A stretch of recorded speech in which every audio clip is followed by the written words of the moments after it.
కుమ్రం భీం ఆసిఫాబాద్ జిల్లాలోని సిర్పూర్ కాగజ్ నగర్లో నిన్న సీనియర్ సమాచార హక్కు కార్యకర్త ప్రభుత్వ ఉపాధ్యాయులు అష్రఫ్ గారు తన తమ్ముడు అజీం గారితో తన సొంత గ్రామానికి వెళుతున్న సమయంలో పెద్దవాగు మైసమ్మ గుడి దగ్గర ప్రమాదం జరిగింది. దురదృష్టవశాత్తు డాక్టర్ అజీం గారు మరణించారు స్పాట్లోనే.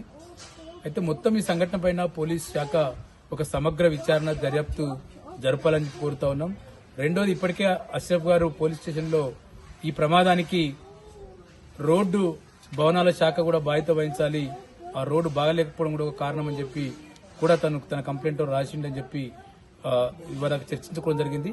కాబట్టి మొత్తం ఈ ప్రమాద సంఘటన పైన ఇంతకుముందు సతీష్ అన్న చెప్పినట్టు ఇది ఉద్దేశపూర్వకంగా జరిగిందా, లేదు ప్రశ్నించే తత్వాన్ని ప్రశ్నించే వాళ్ళను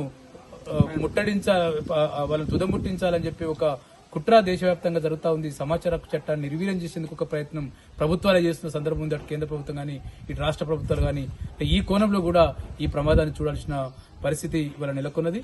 కానీ ఈ సంఘటన మొత్తం విచారణ జరపాలని చెప్పి మేము జెంట్ సంస్థ తరఫున, రాష్ట్రంలోని సమాచార హక్కు చట్టం కార్యకర్తల తరఫున, ప్రజా సంఘాల తరఫున ప్రభుత్వాన్ని డిమాండ్ చేస్తా ఉన్నాం.